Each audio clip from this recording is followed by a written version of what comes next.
दोस्तों, आज की कहानी है हैसियत। आज अनीता का मन बड़ा बेचैन था।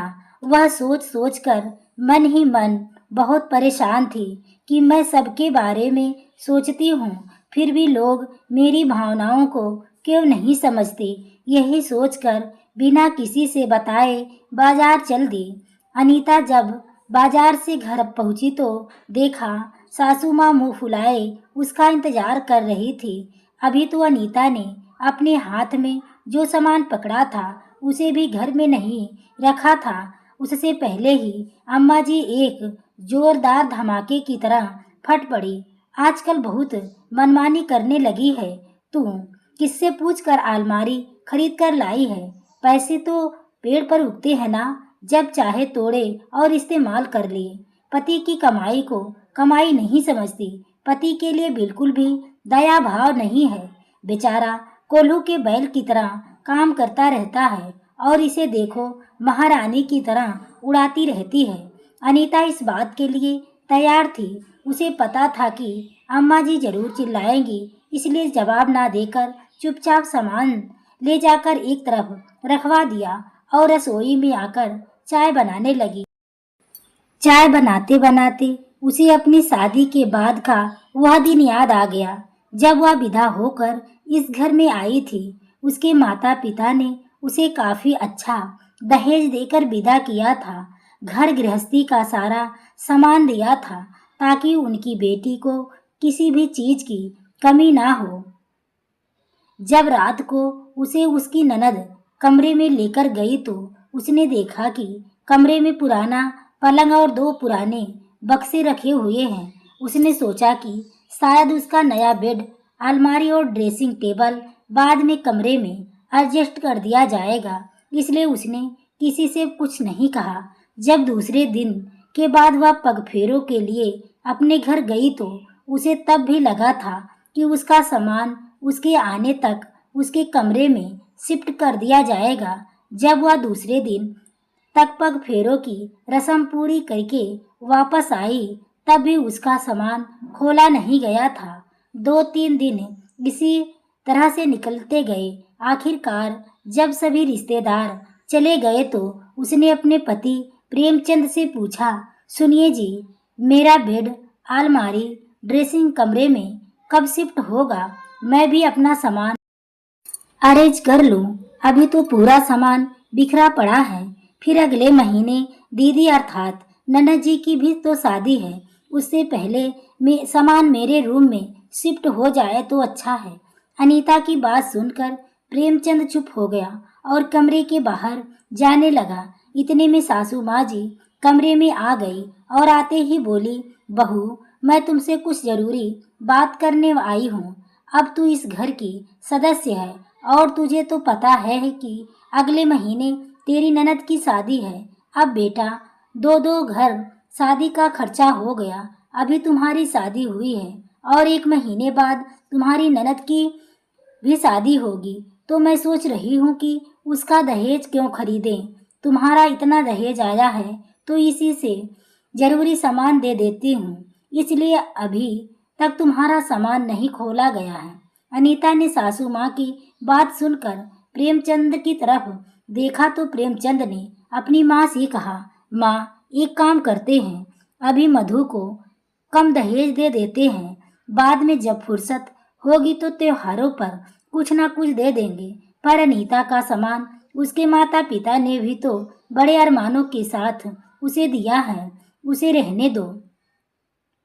प्रेमचंद की बात सुनकर सासू माँ जी तुनकते हुए बोली, अरे ऐसी कैसे अपनी बहन को कम दहेज देकर विदा करेगा?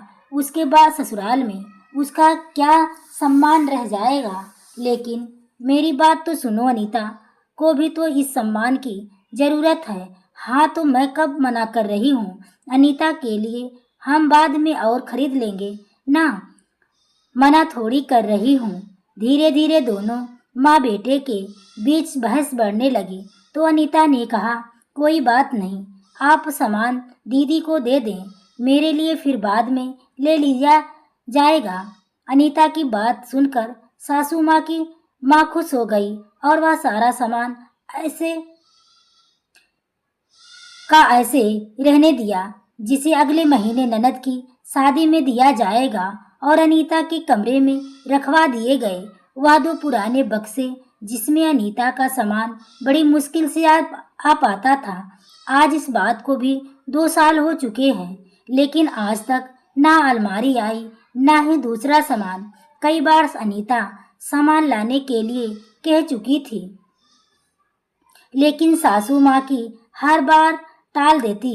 इसलिए इस बार अनीता ने अपने पति प्रेमचंद से पैसे लेकर बिना सासू माँ जी को बताए खुद ही जाकर अलमारी बुक कर दी। जब चाय उबलने लगी तब 2 कप चाय छानकर बाहर ले आई।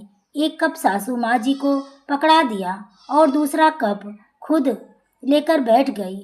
उसे इतना शांतिपूर्वक बैठकर चाय पीते देखकर सासू माँ जी ने उसकी शांति को बर्दाश्त ना हुई। आखिर वापस तमतमाती हुई बोली, अरे तुझसे ही पूछ रही हूँ, किसी और से नहीं। किससे पूछकर तूने अलमारी खरीदी? अच्छा होगा अलमारी पहुँचा दे, जरा मैं भी तो देखूं अलमारी सही से पहुँची या नहीं। इतना कहकर वह उठी और अपने कमरे में आकर देखा तो अलमारी आ चुकी थी। वह अलमारी के पास गई और उसे खोलकर देखने लगी। इतने में सासू माँ जी उसके पीछे पीछे उसके कमरे में आ गई। उस अलमारी को खोलकर उसका मुआयजा करने लगी।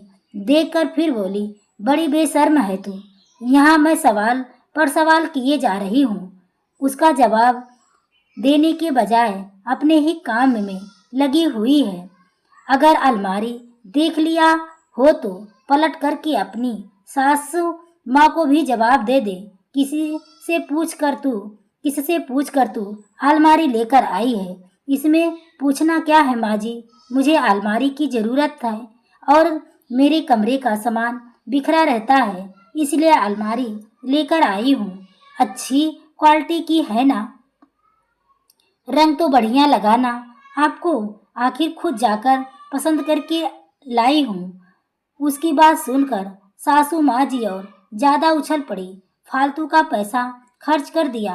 मेरा बेटा इतनी मेहनत करके कमाता है और इसे देखो, उसे उड़ाने में लगी रहती है। अरे पिछले 2 साल से भी तो सामान रखने में आ ही रहा था ना, फिर अचानक क्या हो गया?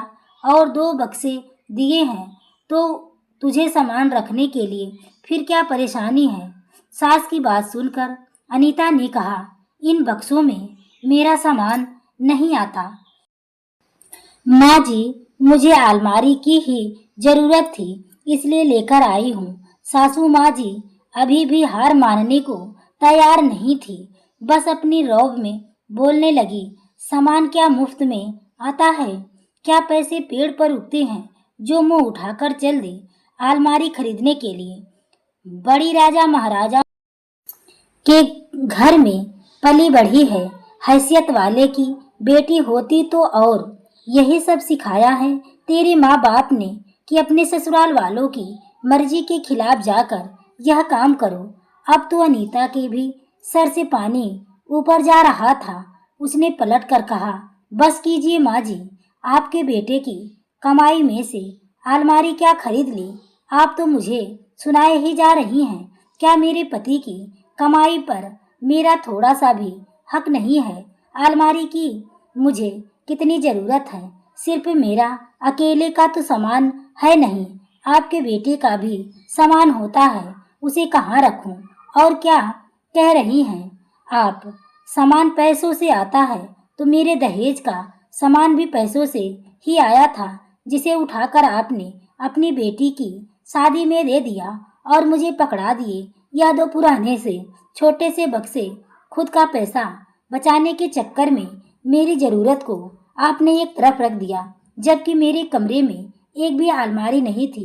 फिर भी मैं चुप रही, लेकिन आज तो आप मेरे माता पिता तक पहुंच गई। हाँ, किसी राजा महाराजाओं से कम नहीं है मेरे पिता। हैसियत की बात मत किया करें, अपनी हैसियत के अनुसार ही पैसा लगा करके उन्होंने अपनी बेटी को सामान दिया था, आपकी तरह नहीं कि आप अपनी बहू का सामान अपनी बेटी को पकड़ा दिया। इतना कहकर अनीता अपने कमरे में काम में लग गई और सासू माँ जी अपना सा मुंह लेकर बाहर आ गई। पता था कि अब बहू मुंह खोल चुकी है। अगर अम्मा जी एक बोलती तो वह 10 सुनाएगी और 10 की 10 बातें कर दी होगी, क्योंकि वह सच बोल रही है और यही बातें बेटे को बताती तो वह भी उसी के साथ देगा, क्योंकि बेटे ने उस समय भी बहुत मना किया था कि हम दहेज कम देते हैं और बहू का दहेज बेटी को मत दो। पर बेटी के ससुराल में झूठी शान दिखाने के लिए आखिर बहू का सारा दहेज उन्होंने जबरदस्ती अपनी बेटी को दे दिया। तो दोस्तों, आपको यह कहानी कैसी लगी? क्या अनीता ने सही किया या गलत? कमेंट में अपनी राय जरूर बताएं। कहानी अच्छी लगी हो तो वीडियो को लाइक शेयर सब्सक्राइब करें। आगे के नोटिफिकेशन के लिए बेल आइकन को जरूर प्रेस करें। पूरी कहानी को सुनने के लिए आपको तहे दिल से धन्यवाद।